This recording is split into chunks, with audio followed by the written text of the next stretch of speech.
Shalom, bon, Erev Shabbat, Shmini. Shmini signifie huitième. Huitième de quoi?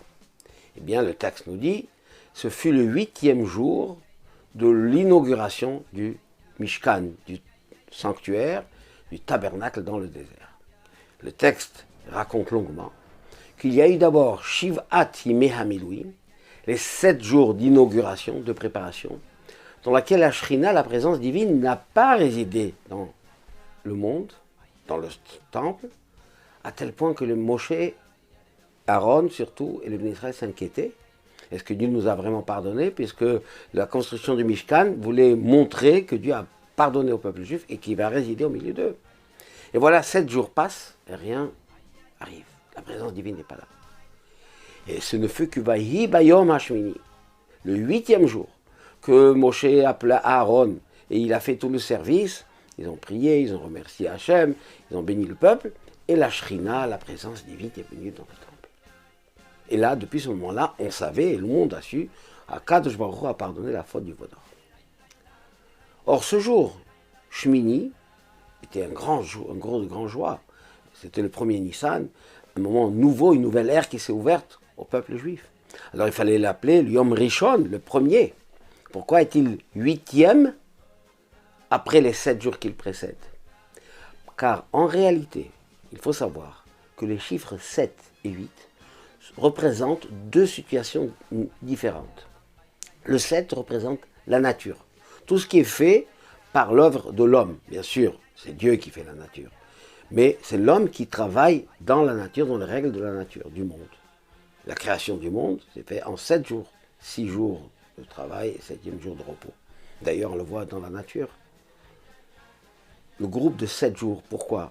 Un mois, c'est lunaire, une année solaire, en rapport avec le soleil et la lune. Mais la semaine, en rapport avec quoi? On ne voit pas pourquoi juste le groupe de 7. D'ailleurs, il y a des régimes qui ont essayé de faire des semaines de 5 jours, de 4 jours. Ça ne tenait pas. Parce que la nature, elle est faite de 7. 7 jours, une semaine. Avec un Shabbat, on aura l'occasion d'en parler.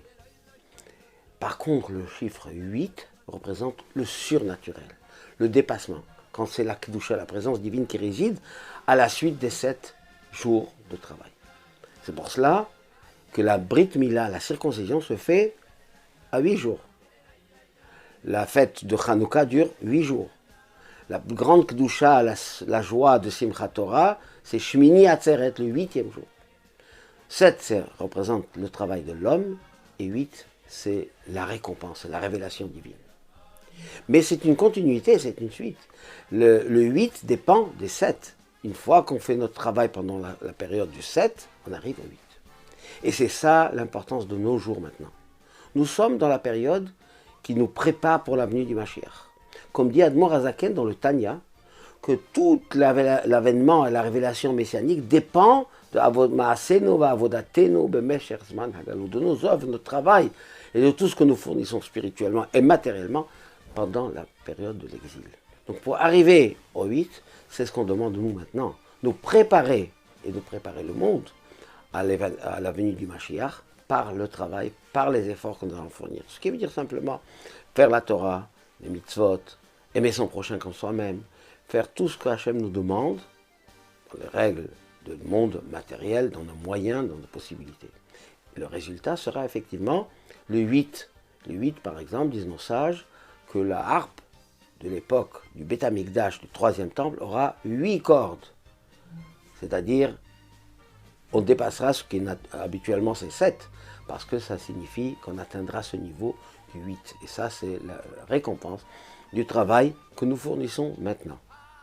Ceci nous amène l'avenue du Mashiach, qui apporte la santé, le bien-être pour tous. Particulièrement, nous sommes le Shabbat qui bénit le mois de Iyar. Et le mois de Iyar, on verra, on reviendra si Dieu veut, et s'écrit de 3 lettres, Aleph Yud Resh, qui représente le mot Ani Hashem Rof Echa. Je suis Dieu ton guérisseur. Quand Dieu guérit, il enlève la maladie complètement. Ce n'est pas qu'il met quelque chose contre, il annule, comme si elle n'existait pas. Elle annule totalement. C'est ce que nous demandons à Hachem, que toutes les maladies disparaissent, qu'on retrouve chacun la santé pour faire le travail avec Simcha, et Tov Levav et bon cœur. Shabbat Shalom ou Mevorach.